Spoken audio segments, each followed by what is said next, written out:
You're 13.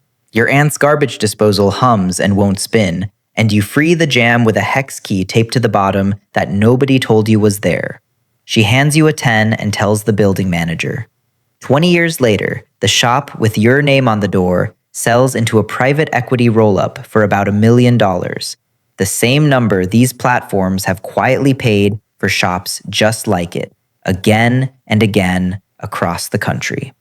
The U.S. home appliance repair and parts market sits at roughly $5 billion a year, and almost none of it gets talked about the way plumbing or HVAC does. The trade calls a fridge that's running but won't chill a no-cool call, and a no-cool call on a Saturday afternoon books faster than almost anything else on the schedule. You don't build the appliance. You're the reason it works again. If you like breakdowns of how careers actually progress, like and subscribe so you don't miss the next one. Level 1, the garage bench. The toolkit starts as a flashlight, a yard sale multimeter, and a stack of forum threads nobody else reads. Before you touch anything, you learn the rule that matters most. Unplug it, then verify it's actually dead, because a capacitor inside a microwave can hold a charge strong enough to drop a grown man with the cord already pulled. You skip that step once on a neighbor's window AC unit, and the static off the run capacitor snaps across your wrist hard enough to shake your hand for an hour. You never skip it again. You start checking the curb on trash day instead of your phone, hauling home dead washers and dryers just to see what's inside them. You blow a control board chasing a short you never isolated first, and the lesson costs you a $20 part. You stop guessing. You start testing for continuity before you order anything. A retired tech down the street runs a one-man repair business out of his garage and lets you ride weekend calls for gas money and the chance to watch. He hands you the multimeter mid-job and asks you to read a motor winding without telling you which terminal is which. You get it right twice. He starts handing you small jobs solo, a dryer thermal fuse, a dishwasher drain pump. Most kids drift off by next summer. You're still showing up, and across town, a repair company is hiring its first apprentice. Level 2, the service van. You're 18, riding shotgun for a local repair company at about $19 an hour to start, which sits right at the entry range the industry actually pays. The senior tech drives, you carry the tool bag, and you learn the order of a real diagnostic call before you ever touch a screwdriver. Ask what it's doing, ask when it started, run it once and watch, then open it up. You sump a dryer's lint trap and find it packed solid enough to be a fire risk, and the senior tech makes you photograph it for the customer before you say a word. Refrigerant work needs a federal certification under the Clean Air Act's Section 608, and as an apprentice, you're allowed to touch it for up to 2 years under direct supervision before the exemption runs out. You watch the senior tech recover refrigerant from a dead window unit the legal way, capturing it instead of venting it, and you write down every step. Your first week alone in the van, you diagnose a no heat call as a bad igniter and replace it, and the dryer still won't heat. You miss the thermal cutoff behind it. The senior tech walks you back through it on the phone, and you eat the part as a lesson, not a write-up. The next no heat call, you check both before you order anything. Customers start asking for you by the company's truck number instead of by name, because the truck number is the only thing they remember.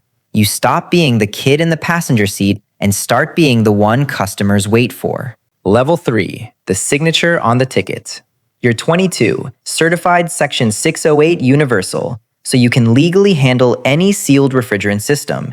And you've passed the National NASTEC Basic Skills Exam, plus a specialty module, the closest thing this trade has to a standard credential. The median pay for a certified technician nationally sits around $46,000 to $50,000 a year, and insurance and home warranty companies specifically prefer certified techs when they assign claims, which means certification is the thing that gets your name into rotation for that work. You run your own route now, and every finished ticket ends the same way: a diagnosis, a repair code, and your signature, because a warranty company won't pay a claim without it. One call, a customer's refrigerator compressor still runs but the unit won't cool, and you diagnose a sealed system leak instead of a simple part fix. The customer says the last guy charged it and sent him on his way. You explain that charging a leaking system just delays the same failure, and he doesn't want to hear it. He calls another company. 3 weeks later, he calls you back, the unit dead for good, and asks you to quote a new fridge install instead. You don't gloat, you just write the ticket.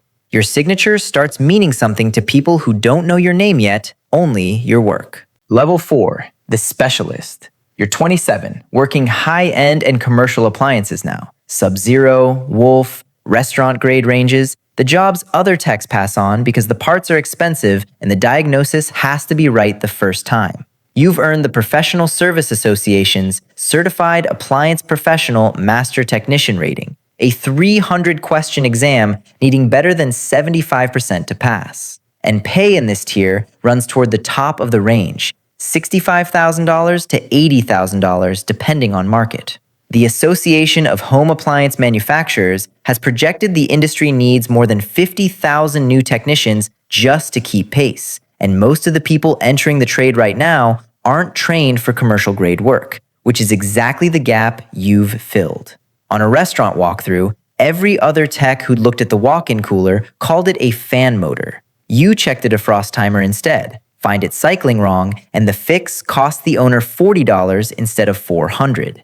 He doesn't say much. He just keeps your card taped inside the kitchen office door. You start training the newer techs at your company on commercial diagnostics because nobody else on staff can read a compressor amp draw the way you do anymore. The phone calls asking for you by name outnumber the ones asking for the company. Level 5, the name on the van. You're 35 and you've stopped working for someone else's company. Nathan Burkholder, a veteran who started as an automotive mechanic, joined the Mr. Appliance franchise network under Neighborly in 2016 because independent ownership without systems behind it had stalled him out. And he said the biggest value wasn't the brand. It was finally learning to run a business instead of just fixing one job at a time. You take the same kind of route, buying into a regional territory with a franchise fee in the tens of thousands and a total investment north of $100,000, paying 5 to 7% of revenue back in royalties plus a marketing fee, in exchange for a system, a dispatch software, and a name customers already half trust before you knock. You hire your first tech, then your third. A customer's home warranty company denies a claim on a dishwasher you diagnosed correctly, claiming wear and tear isn't covered. You appeal it with photos and the failure code documented exactly the way the warranty contract requires, and 3 weeks later, the claim pays out. The warranty company starts routing more jobs through your shop instead of fighting you on the next one. You stop riding in the van. The first week your crew runs every call without a single text to you is the week the business proves it doesn't need your hands on it anymore. And that's the hardest thing to let happen. Level 6, the roll-up. You're 52, running 12 trucks across 2 counties, and the calls now aren't from customers.